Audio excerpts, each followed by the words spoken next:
Hello, good morning, good afternoon, good evening, wherever you are in the world. Welcome to the Celtic Down Under weekend review. My name is Anthony McGuire and I'm joined by Paul Massey as we look at the Scottish Cup result last night. Celtic 2, Hibernian 0 at Celtic Park. Obviously, a bit of a build up to this game. We thought this was going to be could have been the crackerjack fixture of the calendar. Our possibly last big challenge in the Scottish Cup, but we'll get into that in just a second. Paul, how was your weekend, mate? Yeah, weekend was pretty tame actually. I kind of felt like my weekend was Thursday, Friday, and then Saturday, Sunday were a bit tame. Yeah, we had some colleagues over from another state with work, and a couple of days of CPD. So Thursday, Friday, so there was a bit of a drinks thing organised on Thursday night, and when that was rather abruptly ended officially, I took it upon myself to lead a few others to a couple of Perth's decent watering holes to extend the catch up a little bit longer. So yeah, that was Thursday evening. Nothing too bad, and then Friday we had the second half of the CPD, and then we had a team lunch because there was a bit of a celebration on. So that was an early finish, and a bit of lunch, a few beers. And yeah, I probably should have stopped when I got home, but I decided to have a couple more. And woke up a little bit dusty on Saturday, and then decided I would probably abstain for at least Saturday. I had a couple on Sunday, but my wife was away down south enjoying the wineries of the southwest with one of her buddies, so I was at a loose end. So bit of chores, bit of time with the dogs, and other than that, just quite a chilled one, which is probably for the best because this coming weekend it's going to be anything but chilled. With two gigs, the derby, and copious amounts of beer. It's just kneecaps on St. Paddy's Day, isn't it? Kneecap Paddy's Day on Monday. So Paddy's Day and then kneecap. So I've got Monday and Tuesday off work. And I think I should have probably taken Wednesday. I imagine I won't be feeling tip top then either. And then we've got Fatboy Slim on Friday night as well. So yeah, it's basically I've got a 1 day break on Saturday to try and let my liver recover and or build up, and then Sunday, Monday's not going to be pretty. With I imagine the derby, if we get the result we all hope and expect, we might kick on towards midnight, I would guess, local time. Just about enough time to get it out of my system before starting up again on Paddy's Day on Monday. So yeah, took the opportunity to 11 o'clock kickoff, isn't it? The game for us. No, it's 8:30. 8:30. Oh, is thankfully. It? Oh, yeah. Lunchtime kickoff at home. This one, yeah, yes, yeah. Ooh. So okay, sorry, I need to adjust my schedule because I was okay. Oh wow, you certainly will. So if you're coming to the club, then we're talking about going out about 5:30. So for a bit of dinner and a few beers. So there's a Melbourne Grand Prix on at 12 o'clock noon. We're having people over for that, and then my parents are up for the weekend as well. So Dad will be keen to do it at the Celtic Club. So we'll need to synchronize watches. We can do this off air, of course. We can. But yes, it's both sides of things. A full dance card coming up for you this weekend, Paul. I'd be disappointed if nothing less. Yes, so I guess what that be. I should also say that means I missed the show next week because I will be. Yes, you will be here. I will be probably in the immediate run up to kneecap getting close to coming to the stage, and I will imagine I will be significant amounts of Guinness deep by that point. So I will. Hopefully, Dave has recovered from his loss of voice because that's why he's not on tonight. So Dave sends his apologies, and hopefully he'll be fit and healthy to join me when we look at the Glasgow Derby result next Monday. But we've sort of jumped ahead of ourselves, so we'll go back to what I was saying. But I've actually got some sad news. Unfortunately, on Friday, I had to put my little cat Monty to sleep. Bit of a regular on the show for the last year or so, but yeah, unfortunately, his body has it let him down. So it was time. So we got the vet to come out and do that at the home, and it was all very peaceful in the end. So rest in peace, Monty.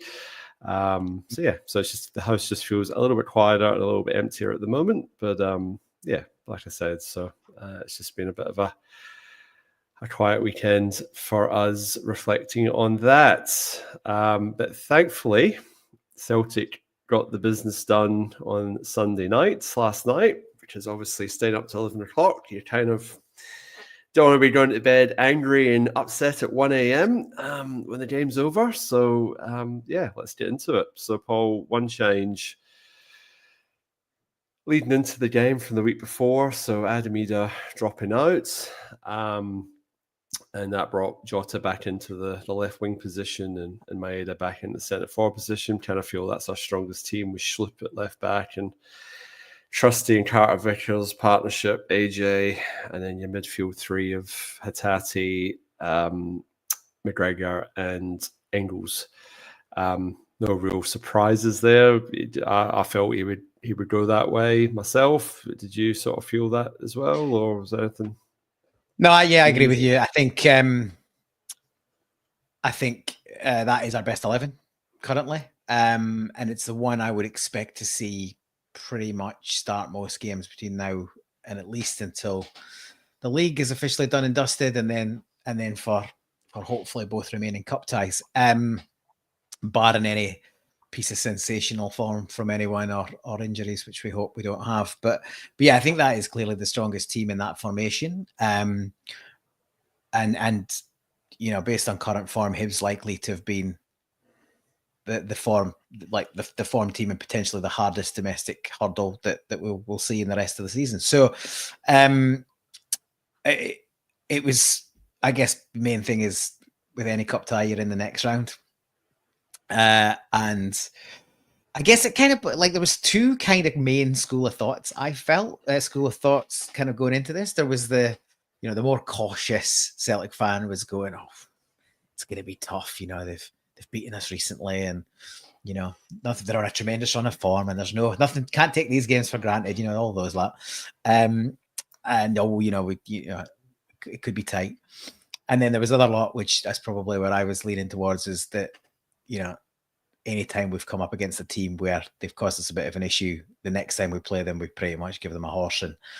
And I think on another day we would have. I think we left we were 2-0 and comfortable at 2-0, but I didn't think that particularly flattered us. I thought 3 or 4 wouldn't have been against the sort of flow of the match and the chances created and the overall position. I'm sure if Mahesh is around, he'll tell me I'm wrong and there'll be a specific XG.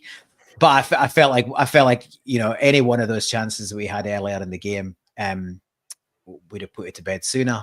And there was there was even a couple more chances late in the game where we could have added gloss as well, and we didn't quite do it. So a good day at the office, not a fantastic day at the office. I thought we were better first half than second. But yeah, I think that is the strongest lineup, and with one game a week, I think that's what you can expect to see until it's done and dusted, and then maybe we'll see a bit of rotation and maybe blood some youngsters.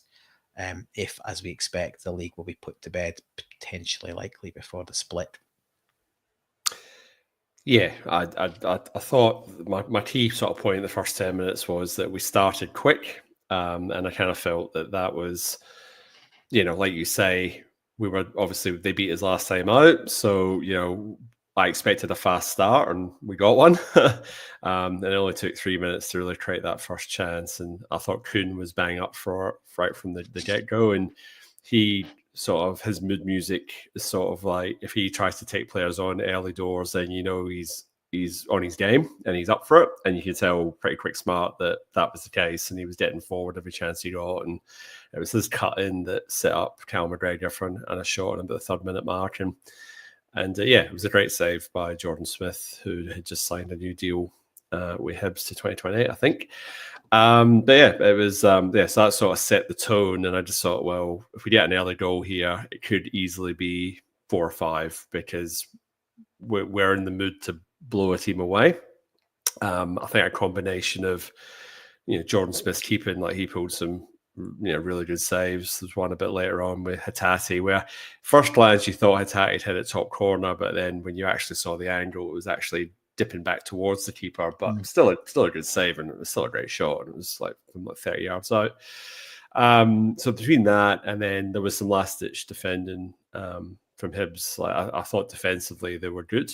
Bashiri, he has his critics, but he just gets away with it. Like he shoulder bashed Maeda about 3 or 4 times, but you just, unfortunately in Scotland you're never going to get those as fouls. But he marshaled the back line well, and again there was a couple of times where they just managed to get these last ditch challenges in. I think Chris Cadden, he chased Jota down and managed to tackle in, and I think he tore his hammy as a result, basically. But one of the Cadden brothers, I'm sorry, I don't know if it was Chris, I was saying it was the other Cadden brother, the one with the mask.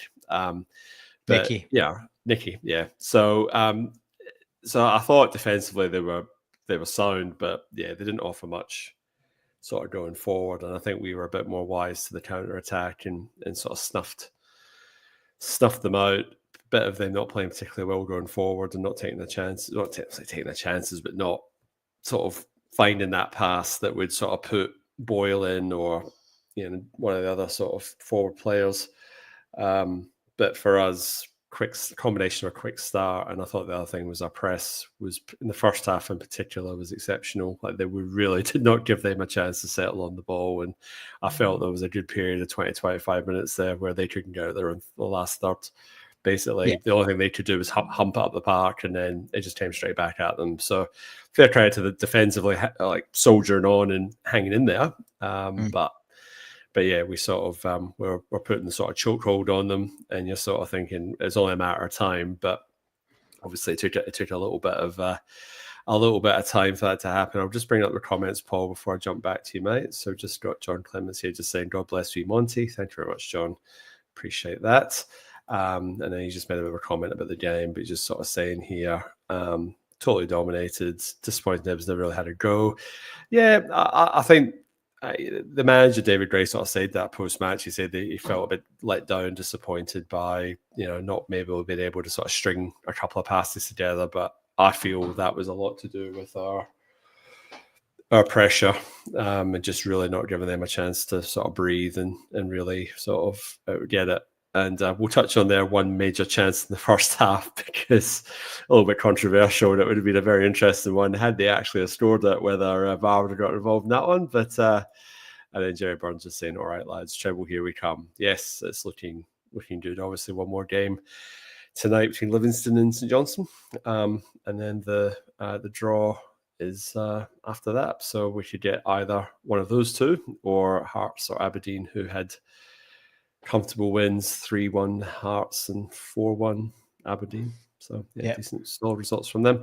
Paul, anything in the first half sort of jump out at you before we get to the sort of goal? I mean, obviously they had their chance, which you might want to touch on. And yeah. Well, I echo your comments. I think the first 15 minutes we came flying out the traps. We were bang up for it. The press was excellent, but both with and without the ball, I thought we were very, very good. The Kalmack strike early on inside 4 minutes turned round the post, like you said, good save by their keeper. And yeah, he's probably the difference. I think he makes 8 saves or something on the night. And yeah, some of them are routine saves, but there's quite a few good ones in there. He definitely keeps it respectable and keeps them in the hunt. And as John Clement said, at 1-0 for so long, there is a bit of jeopardy there. But you're right, our press was excellent. But I think even accounting for our press, they sort of crashed and burned on the big stage, really. I feel like all the hype and momentum was kind of with them, having got a result at Heathrow Road, albeit that I think if the goal is rightly given, then we're probably going to win it, never mind draw. So they're unbeaten since the last time they came to Celtic Park, and they got done that day, and they got done again. I think that's 1902, the last time they won in the Cup at Celtic Park, and that was the final held there. Yep. So it's not a great record. I thought we were very good, but I do think, and it's right across both halves, there was a period where we got a bit ragged second half, but both halves, whenever they got close to being potentially in a danger or overload. They either picked the wrong pass or they just executed badly, and it was either Mr. Man or straight out of play. And I feel we got sucked into some of that play in the second half a little bit. We got a bit loose and a bit sloppy with some of our passes. But yeah, I think on another day we would have been out. I agree with you. If you score early, it's probably 4 or 5. And even not scoring early, it could have still been 4 or 5, the amount of chances we passed up. Their chance was controversial, and the cameras nearly missed it. They certainly missed how it came about, because we were up the other end, and then I didn't actually see how it went out of play, but Hibs were awarded a throw in. And the next thing we see the camera, the ball's over the top, and Bowie's in on goal. And he's at a bit of an angle, but he crashes a really good shot. It's pretty much straight at Schmeichel, and he stands up tall and strong as he's done all season, and makes a really solid save, and then is absolutely livid at the officials. He's screaming at the ref. He's screaming at the opposite side linesman because he's closer to him to make his point. And then we see in the replay, effectively, the ball does go out for a Hibs throw. First, I think he's claiming for an offside because he's shouting at the linesman on the opposite side of the pitch. And then I see it comes from a throw-in. It's like, he can't be offside. It's come from a throw-in. So what's his problem? And then you see a second shot, and the ball leaves the pitch about a good 15 yards back up the touchline. But because of the multi-ball system, there's a ball right where your man arrives at it, and he just hoys it over the top of the defense and puts in Bowie. Now, I can only assume, and I'm maybe an idiot for being this confident in how VAR may execute. And the other side would go, well, Kevin Clancy on VAR would definitely rule it out. But yeah, you'd like to think somebody on VAR would go, well, there's clearly, a big difference. You're not talking a couple of yards. Like, it was. No, you're talking like, 15, 20. Yeah. So I'd like to think that if I had that gone to VAR, it would have been a pretty straightforward decision to rule it out. As it was, Casper got the job done and it wasn't an issue, but he was right to be livid. And I don't know what Nick Walsh was doing. Like, the problem is, I guess, is players steal yards all the time. Sometimes it's a couple, sometimes it's 15. And not often do they get pulled up on it. And if he's not immediate, and if they do get pulled up on it, they get pulled up before the ball's left their hands. They've picked it up, they've moved forward, or they've found themselves further up, and then the whistle comes and they get told to get back. But this was also quick because it was just grabbed right off the multi-ball cone and thrown quickly, which is what the balls are there for, right? They're there for the quick restart, usually for our advantage. But yeah, we nearly got done. But yeah, really, that was all Hibs were able to muster in the first half. There was a resultant corner or one other corner where it ping-ponged around a little bit. But never really looking like it was going to fall to a Hibs player. And that ended up, I think that was the one that ended up breaking to Dyes and Maeda, and then we had the quick break up the park, and then they ended up putting the tackling on Kuhn. He ended up getting chased down. I say that was sort of a bit of a talking point. And like you say, the first time you saw it, was like, how did he manage to do that? And then once you actually see the sideline camera, you're like, that's why he's still 15 yards at least. So like I said, so that was like their main chance, or their shot on goal, as it were. The goal itself for us, I mean, it just typifies Dyes and Maeda. Never say die. Just always just switched on. It was probably the one time Bashiri switched off. So you had a bit of interplay with Hatate, and then it ended up being a cross from Schlupp, cut back, and then sort of Kuhn sort of does his cut in and has his shot. Keeper pulls a decent save, but can't sort of parry it out of harm's way, and the quickest to react is obviously Dyes and Maeda, and he slots it into the back of the net, and that makes it 1-0, but deservedly so. But again, it took us a few goes to get it in the back of the net. But I must admit, I thought Schlupp's, the more you watch Jeffrey Schlupp, you just sort of see an absolute classy Rolls Royce type player. Just picks the ball up, very strong, doesn't sort of lose it, and just very, very good user of the ball, and very good with both feet. And just like I said, he seems to just glide to the byline and get that cross in. And it doesn't seem to look like he's really busting a gut. He is, but he just makes it look relatively effortless. And yeah, like I said, Maeda just being Maeda, just quickest to react. But you think out of all the chances that Hibs coughed up, they probably feel a little bit aggrieved by that one, that they probably didn't defend it maybe slightly better. But just when you've got the turn of pace and that sort of instinctiveness that Maeda has, and I think of all the things he's probably added to his game this season, that it's just that ability to be in the right position at the right time. He seems to really have added that, and he easily could have had a hat trick on the day, but obviously just the one goal. But I say just the one goal, but he's in a rich vein of form at the moment. Paul, anything with the goal that you wanted to sort of add, or? Well, just that was a bit of nice interplay out on the left hand side. Yeah, Sloop's instrumental, but I think so's you don't want to underestimate Rio Hatate's role in it and his role in general across the match. I thought Hatate came up for a lot of stick in the last derby, rightly so, and there was a fair bit of sort of blowback after that he wasn't interested. He was he's done. We needed to get rid there and then. He should have gone in that window, etc., etc. And really, he's just gradually, slowly but surely, chipped away and added the performances back into his game. Some of it's been, bits and pieces here and there. Some of it's been like coming strong onto a game in the last 15, 20 minutes, half an hour. I thought he was excellent throughout, to be honest. Yeah, he there was a couple of misplaced passes, but that's the nature of his game because he'll try things that other players won't. Engels misplaced a couple as well, and he was very solid again. And just, Schlupp not long in the squad, but when you're playing those little passes from short distances and you're trying to keep onside and still getting weighted and accurate and time runs, it looks simple, but it's a lot harder than it actually is. And I thought the weight of the pass was great. Schlupp's reading of it was great. And yeah, the ball's delivered into a good area. Mayer probably going to be a bit disappointed he doesn't get on the first ball. But yeah, Kuhn doing what he's done all season, and Mayer doing, I guess, like Kuhn does it from the other side. Just getting into the, coming from the far post into the middle. Very Abada-like, actually. The Kuhn arrived there, very like Abada used to. And he hits a decent shot, and it's another very good save. And when it went in the net, I didn't celebrate straight away. It was far, because Maeda is so quick off the mark that you're going, is he ahead of is he potentially offside when the first shot from Kuhn comes in? And I was like, maybe I didn't think he was, but I was like, well, he's miles ahead. How did he make that distance up so quickly? Yeah, and you're right. He just reads the game so quickly. Plus, he's got that sort of immediate burst of speed, as well as this, how rapid he is once he's up and running. It's brilliant striker play.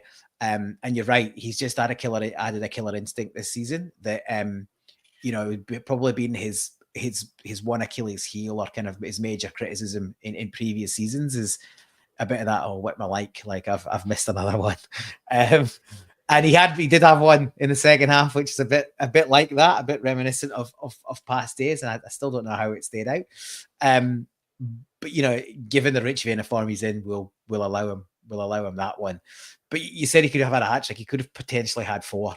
Actually, now that you say that, yeah, there's that one. Just before the goal, he's in on goal, and if Dave was here, I think he'd be pushing hard to make the point for the penalty. I haven't seen a lot of replays, but I haven't seen any replays of it either. It looks like there's a forearm lean in his back, and as we've talked about a lot in this deep analysis we do every week, if you're running at full pace, it takes very little contact to knock somebody out of stride and for it to be a free kick. And Dyson was fuming he was down, and he was even more upset when Bashiri tried to drag him up as if he was diving and looking for it. So I think, we're never going to get that.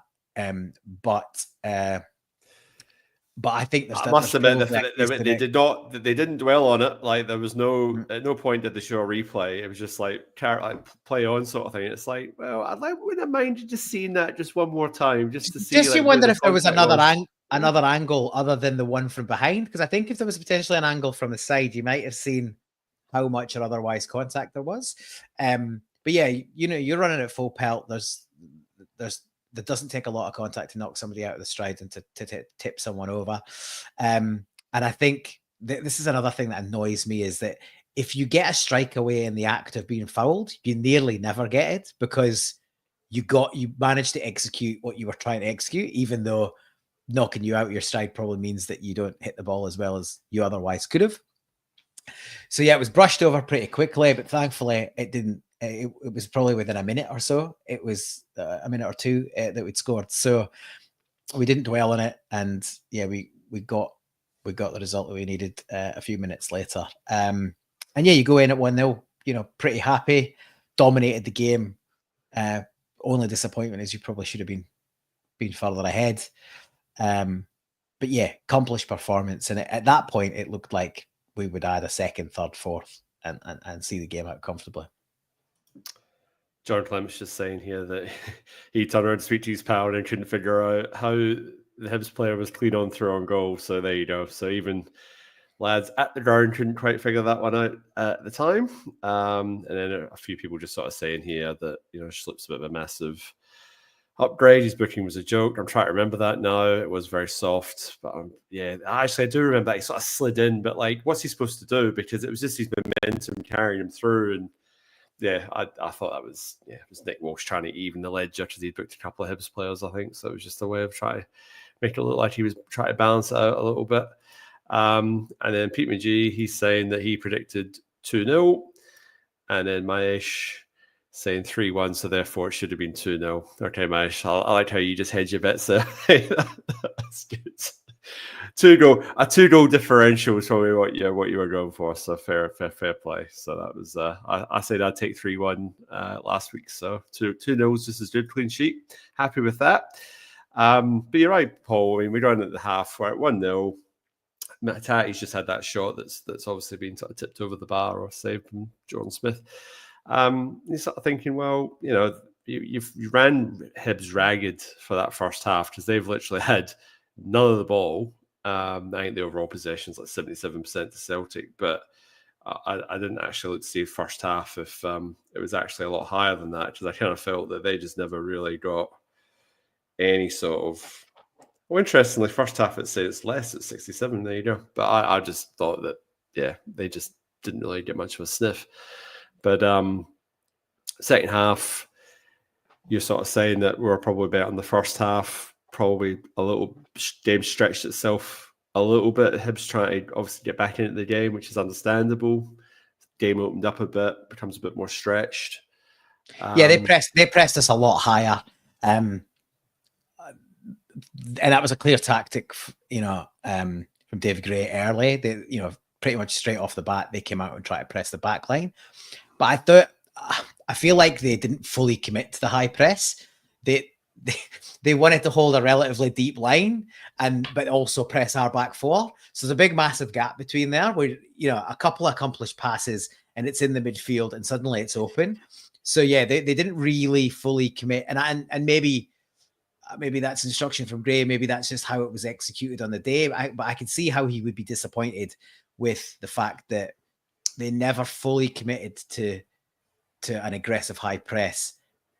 But then I guess if we beat that press, then we really are in on them. So it kind of left it with a bit of a big gap in midfield to play through, which sometimes we did well and sometimes we didn't. And then every so often they brought the line up quite high, but there was still a biggish gap between the defensive line and their forward press. And then we just got ourselves caught offside a little bit too often, to be honest. I think there was multiple occasions second half where it was the winger that was offside on both sides of the pitch. Yang was caught, Jota was caught more. Jota was caught more than once. And you just think you should absolutely never get caught there. Like you're looking right across the line. Well, and we've got, and we talk about it all the time. We've got probably the fastest front line in the league. So you could be standing half a yard onside and still beat your man most of the time because the front line's so quick. So yeah, just I think a bit disjointed, really. We made a few chances, like the Meira one. It's a great ball in, and Yeah, he just That was bang on 60 minutes. That one, that was 55, yes, 60 it was minutes, just before the subs, I think. I think that was just well, no, the before the subs didn't come on to 74th minute, so that was right. for me. For me, that was the thing. Was I kind of felt after that chance was missed, I thought, right, time to get the subs on and Bring the freshen it change. up a bit. But then, Roger said, "Oh, it would go a bit ragged for 10, 15 minutes." Well, that was probably you dithering, making your changes, because you normally make your changes on the hour mark. I understand, we create that chance. He's probably said, "I'll give it another 5 minutes." But I just kind of felt like the game just needed a little bit of a fresh injection of something just to liven it up a bit. Because obviously Hibs were making their subs, but to be fair to Hibs, their changes weren't really strengthening the team. They were just weakening it, really. But I guess that was probably Rodgers' issue as well. Now that he so clearly played his strongest side, I still think that bench is not as strong as you'd want it to be. I think you bring. I'd argue the case. You bring Adam Ida on and you put Maida on one of the wings. I don't think you're losing. No, I don't think you lose much there. Yeah, you're fine no. there. So but that's the last change. That's the last change we make. That's the 84-minute change. We make 2 changes before that at 75.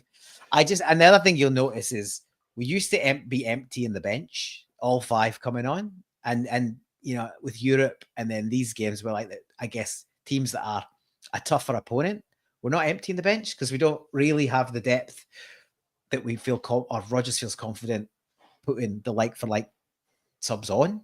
So that's definitely something to be aware of. Bernardo's still not back. Forrest still not back. That's they're 2 players that are at a level where you're not really losing much when they come off the bench, if anything. I think that is the issue. Like it's all well and good saying that's our top 11, and it quite clearly is at the minute based on form and performance. But it then means that you've got Ida as an interchange. I agree with you. That's probably, he offers you something different. And if you swap him for a winger and retain Maeda on the pitch, so Kun or Jota go off, depending on who's in the better form. And on that, I guess I didn't think Jota had a very good game. He had one sublime bit of skill where he kept the ball in play with the flick over the top and then kept it in on the line and was away and cut in and nearly created something. But I just, for a good chunk of the day, he sort of played a bit like how I expected he might start because he's not played a lot of football in 18 months. I find sometimes with Celtic, though, we tend to just flog one wing. Like, there's just some games where, we just play literally all down one side, and it was literally all down the right-hand side. So that first half, he really never really got many touches. Just the ball just was constantly down the right. Obviously, the goal comes to the left, but ultimately, right-hand side. But second half, he sort of did get on the ball a little bit. And like you say, that bit of touch was sublime. And obviously, he wanted the solo effort, try and score, and his shot was straight at the keeper. But I just kind of felt that, the game sort of did pass him by a little bit, and he did look a little bit sort of leggy. And it's sort of like, as you say, you're thinking, this is what we were probably expecting 6 weeks ago or whatever, but never sort of seeing it now. And it just shows that he's just still not quite 100%, there. Which is and I guess that's right. Okay, because the first few weeks, adrenaline will get him through the excitement, all that. Now he's been asked to play a lot of games in a relatively short period of time when he hasn't had that backed up over a number of months and a year. So, I think there is an element of maybe managing him a little bit, but obviously, and Yang's been in decent form, but he's another one who skewed it a great chance late, relatively late on. He just gets it all wrong and sort of sclaffs it when, if he showed the composure of recent weeks, then that could have been another goal as well. So, and I must admit, I like Sloop's chance with his right foot. The defender there's thinking, I'll keep him on his left, I'll keep him off his left, I'll keep him off his left, and then he's just scalped it with his right, and I wasn't far away. I mean, it whistled past the post. So it was like, if that had went in, I would be like, adding extra dollars to any sort of sign-on bonus if we are trying to go and get him in the summer. But just his ambidextry, I do like it, and I I said, that was for me was a bit of a half chance, but I did it on another day that could have sailed in, and yeah, that breaks that sort of deadlock. And takes the worry out of the tie, because you know what you're saying. It's 1-0. It's all Michael Stewart was cheerleading Hibs the whole game. Oh, they just need to do this and they just need to do that and da da da da da. And it's like, yeah, Michael, there's two teams on the park there, mate. Like, feel free to give a little bit of credit to Celtic at some point.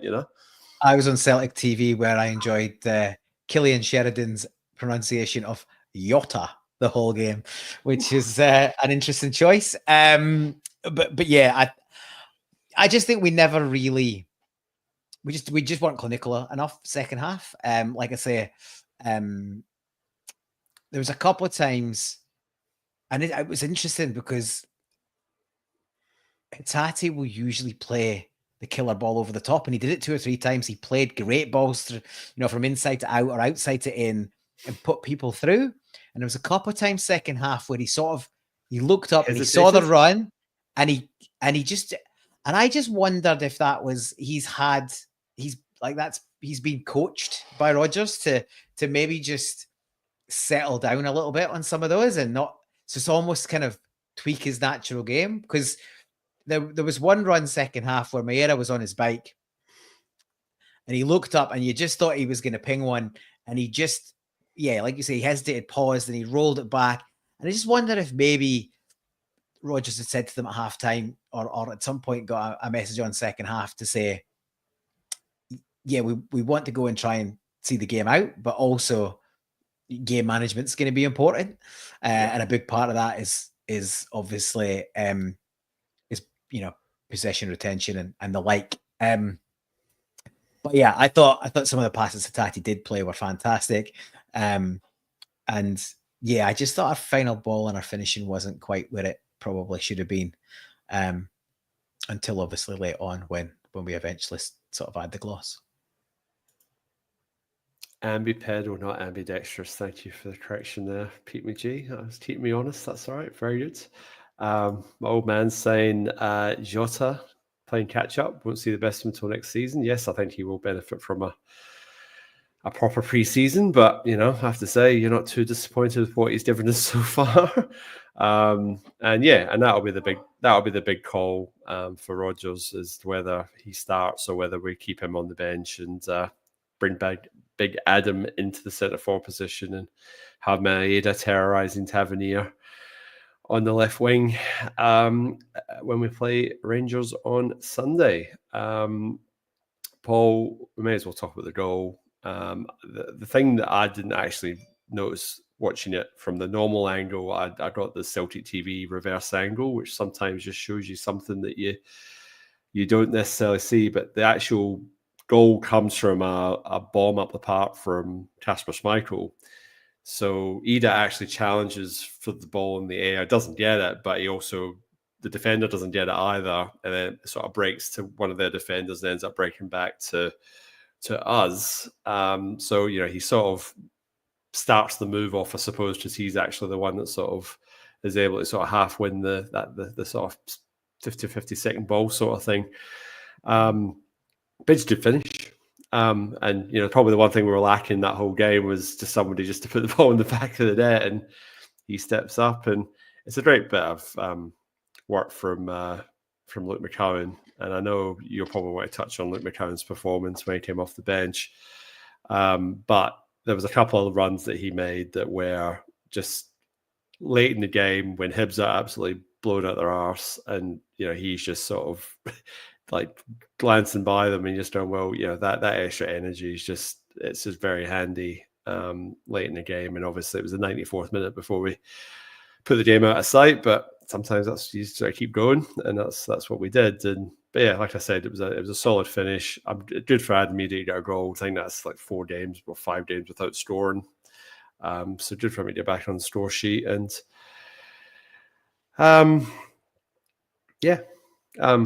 what were look, McCowan. I think McCowan. I've seen a lot of commentary on McCowan post match that's very effusive in its praise, and he deserves a fair amount of praise. But I'd sort of forget in the first half, he's only got 20-minute cameo. But for the first 5-10 minutes he was on the pitch, he was all over the place. I think he's just getting up to speed, but there's a lot of loose passes. He got caught in possession a little bit. Yeah, his passing was either underhit or mostly overhit. But yeah, he finally sort of settled into a bit of a rhythm, and yeah, he finished the game really, really strongly. Like you say, that extra energy, the ability to, he's like outside of the wingers, he's one of the few players that does want to run at players with the ball at his feet and try and commit players. So he definitely offers something in the final third that maybe not many of our other players do. And yeah, he makes a sort of AJ run, like the underlapping run. And yeah, he gets there just in the nick of time. Obviously no opportunity to rule that one out. I think you made that little comment on the group chat. He gets there in plenty of time and delivers a really good ball, but cut back. And Ida does what he does. First time hit, finds the back of the net. First time, the keeper's sort of not got a chance all day. And it was a really tidy finish by Ida, and he celebrates accordingly. And yeah, it'll do him the power of good, because I do think that, I don't know. I think there's potentially an element of Ida thinking that when Kyogo went, it was his jersey, and I do think that maybe. And then he started pretty well. He scored a few goals, and he probably just got a little bit complacent that he didn't have direct competition. So and the natural thing is, if you've got that competition, we saw it. We've seen it in the past. If a player who's guaranteed a jersey, they can just come off it a bit and drop off a bit. And when they've got somebody breathing down their neck, then the performance level lips. Look how well Scales was playing when Trusty first arrived, because he was, he had real pressure for the shot, and eventually, obviously, he lost it. But and the same with Taylor when Valle arrived, his performance level went right up. So yeah, I think Ida maybe got a little bit complacent. And Maeda's just been flying through the middle, so you can't not pick him. But it was a great finish, and even if he's only getting on for parts of games, he's still got a contribution to make, and he does offer something different. So it's great to see him score. Delighted for him. McCowan probably got a little bit greedy late on when he danced through again for pretty much, I think, the last few touches of the ball. And yeah, he got in, but at that point the angle's so tight, he should be there's a couple of them set back. Another pullback was probably what he should have been looking for. And then the other thing that we should say about late on was another great Hatate pass, which he delayed and eventually played in behind for Maeda when he was over on the left wing, and he kind of ran in, and Ada smartly kept out of his way, because he would have been offside if he tried to pick the ball off there and shoot. Like again, Maeda, of late, has been so kind of clinical and made a quick decision and stuck to it and scored. He just kind of isn't quite sure when to pull the trigger, and he sort of gets himself a bit tight on the angle and a bit too close. Probably too much time.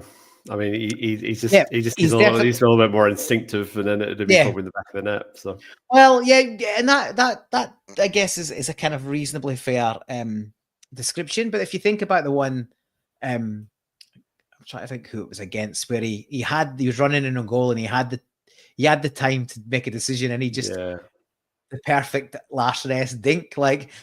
So he's got that composure with time as well these days. But yeah, that was a really, really good chance too. So yeah, I think between them there was more than enough chances to add the gloss and make it 3 or 4 or even higher. But do we? 2-0 was a good result. Yeah, it was a good result. And I just want to segue a little bit, because it's the second game in a row that we've taken Calmac off during a game, which, given the fact that he only plays 90 minutes all the time, and then for all of a sudden come off in 2 games in a row, is he nursing an injury? Is he not 100%? Or are we looking at potential for an Engels number 6 berth? What? Because the team hasn't he dropped off a cliff when he's gone off the park. You know what I mean? I thought last week when he went off, I thought we found an extra year. This week, obviously, it freed up Hatate, and I think Engels was more than. In fact, I think he looked at least as good. Now, obviously, it's tight against tiring teams, and you've got to put that lens on it, because it's not from the first minute. But I really like, I think Engels is a class act regardless where you pay him in midfield, but I think I really like him in that sort of quarterback number 6 role where he can see the game in front of him. His passing is really clean and crisp. He's a natural athlete. I think he's more than comfortable there. But we do know McGregor is nursing an injury. When he came off last week, it was said that he had a bit of tightness in his calf, I think it was said. And it was just protecting him. And so you can only assume that that's not 100% recovered, or he's protecting it again, because the next game, albeit in the grand scheme of things, probably isn't that big. It's the derby, right? And we, you said near the top of the show, we're in the kind of form that you think somebody's going to get a scud in 3-4-5-0. Well, hopefully we're only a week out on it, and we're overdue giving them a right good hammering. So it sounds a bit blasé to say that after the last time we played them and they gubbed us 3-0, but I think that will certainly be ringing in the players' ears, and that'll be front and centre. And really, every time we've had a bit of a slip up, we've come back and done the business. This game, obviously, we got beaten against them. We've come back and won 2-0, going on 4 or 5. Aberdeen early in the season got a draw, and then we scalped them 6-0 in the semi-final of the League Cup. I think was the draw at Dundee United, and then they came to us and we gave them a good stuffing. Yeah. So every time we've sort of had a bit of a slip up or a poor performance, the next time we've played that team, we've put them in their place. And the only thing is, this one's taken a bit of a while to come round, right? Turn of the year to now. But I guarantee that squad will be itching to put them to the sword. Now, whether it happens or not is another story. But if that first 11 starts, or even if one of them has to rotate out for somebody else, and tactically you put a slightly stronger player on the bench to come on later, you'd certainly give yourself a chance of having a right good go, given where their form is at currently, certainly domestically.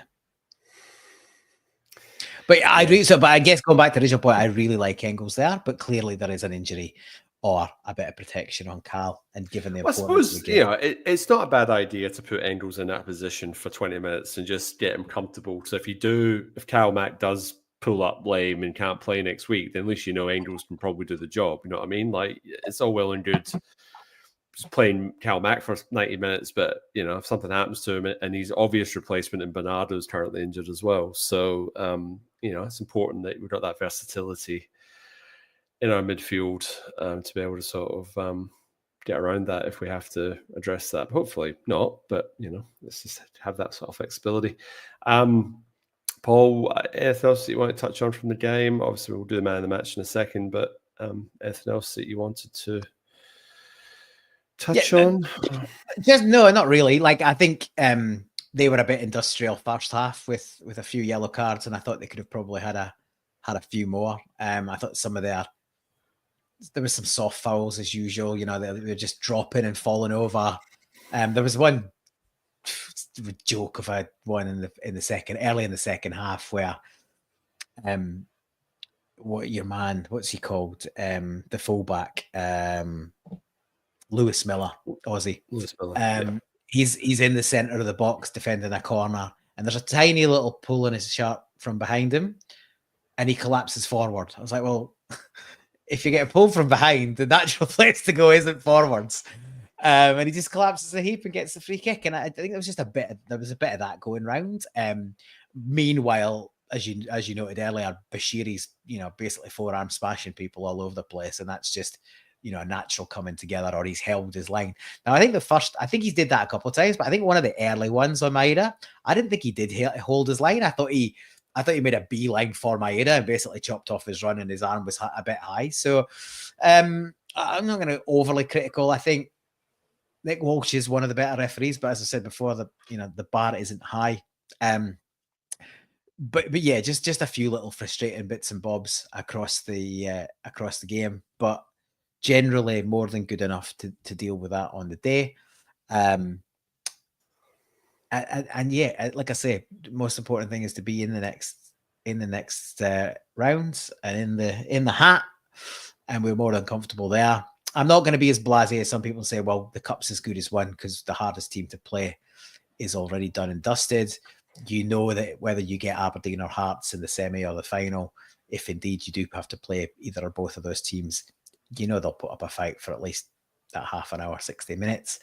But we've got a phenomenal record at Hampden in general, and certainly under Rodgers. So I think we'd be going. He's 20 Scottish Cup games undefeated. So yeah, and I think Hampden across. I can't remember the last time we didn't win at Hampden. So you'd be going back some. Maeda was man of the match officially. Any takers other than Maeda, or are you happy with? No, so I thought I'm taking it off him for missed chances. I thought he was good. He'd have got man of the match. He'd got second probably if he'd got his hat trick. Yeah, easy. I thought plenty of good performances, but I mentioned them in detail earlier, and I'm going to give it to Ray Otati. I thought he was excellent throughout.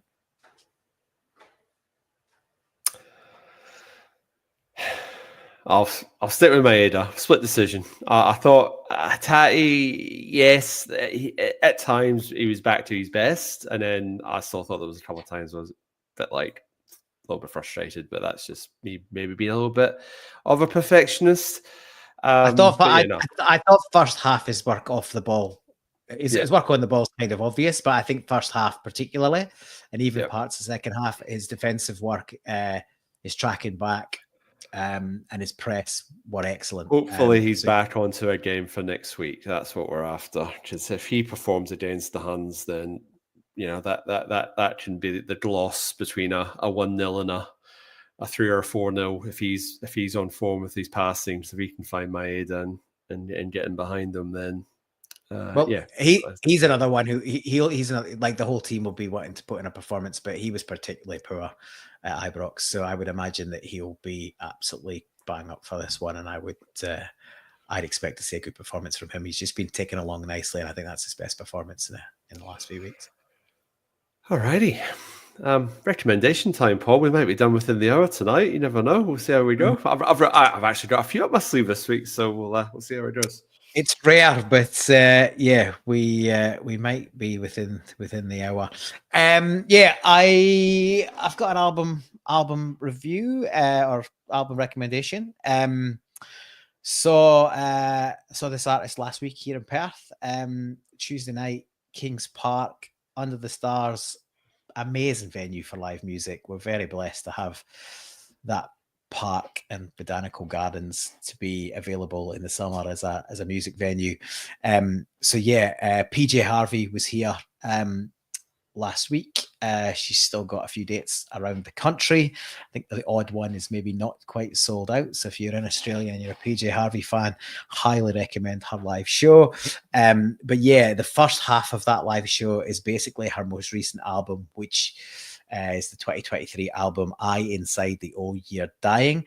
Now PJ Harvey sort of veers from quite grungy rock and roll from the early days to quite experimental stuff here and there, and this is probably at the weirder end of her output. It's almost like storytelling through song and movement when it's a live performance, but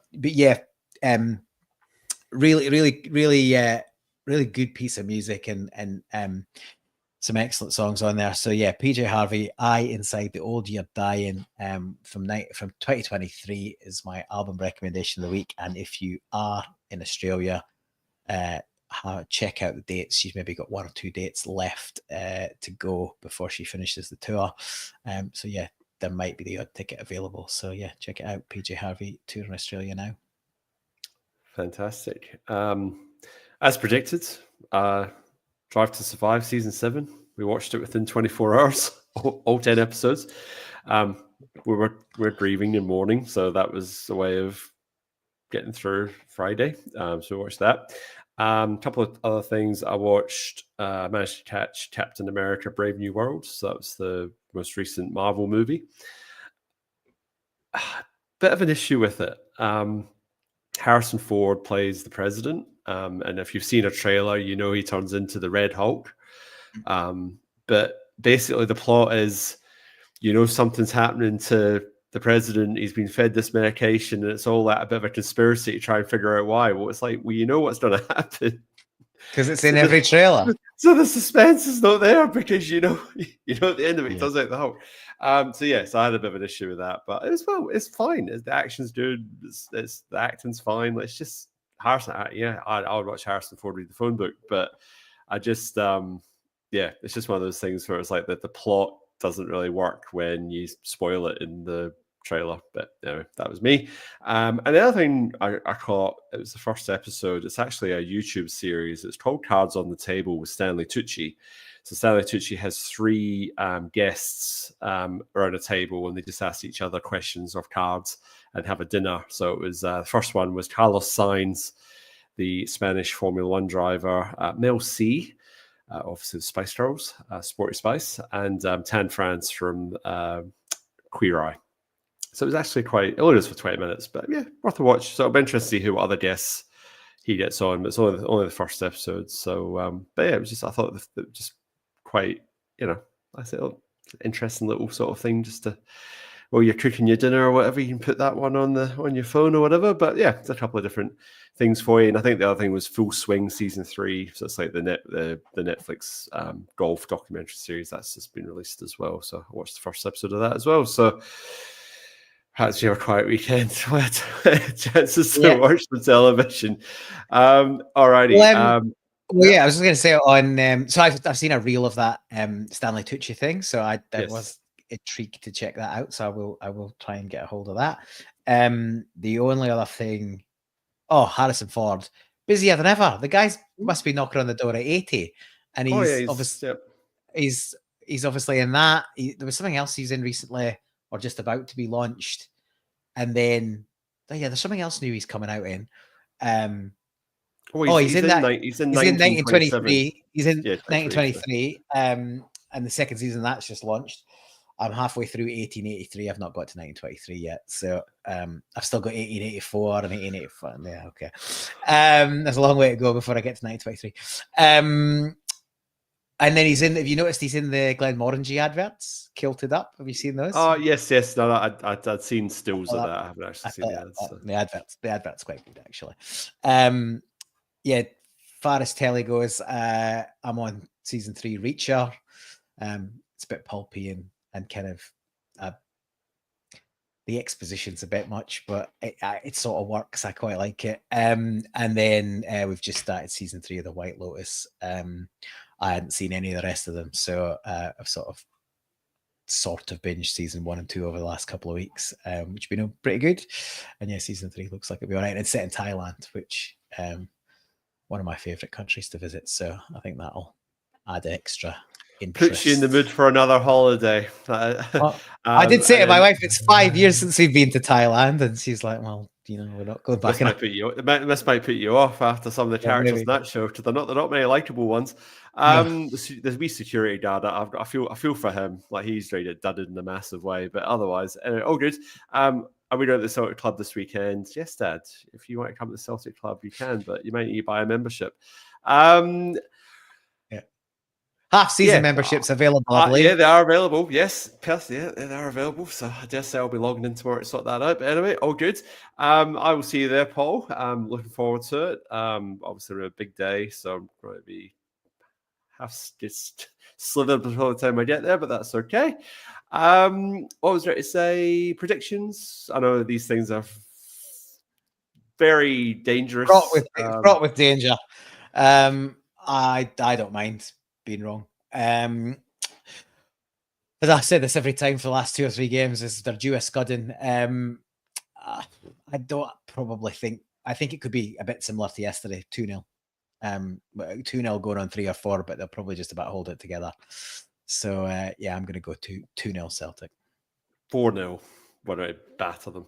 I want to see Barry Ferguson's wee face just fucking melt away. Like that would be fantastic. That would really make up for this weekend. So we'll be there. Celtic Club. So if you're in Perth and you're a member, come say hi. We're always near the telly.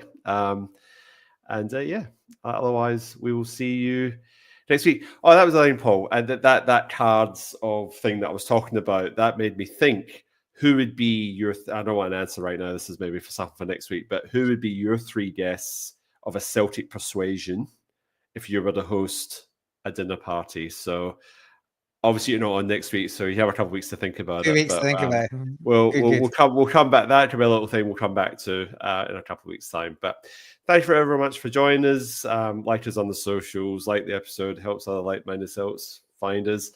And we're bang on an hour. So yeah, I will. We'll see you next week, hopefully with a big Glasgow derby win under our belts. And as per usual, all that's left to say is hail, hail. Hail, hail.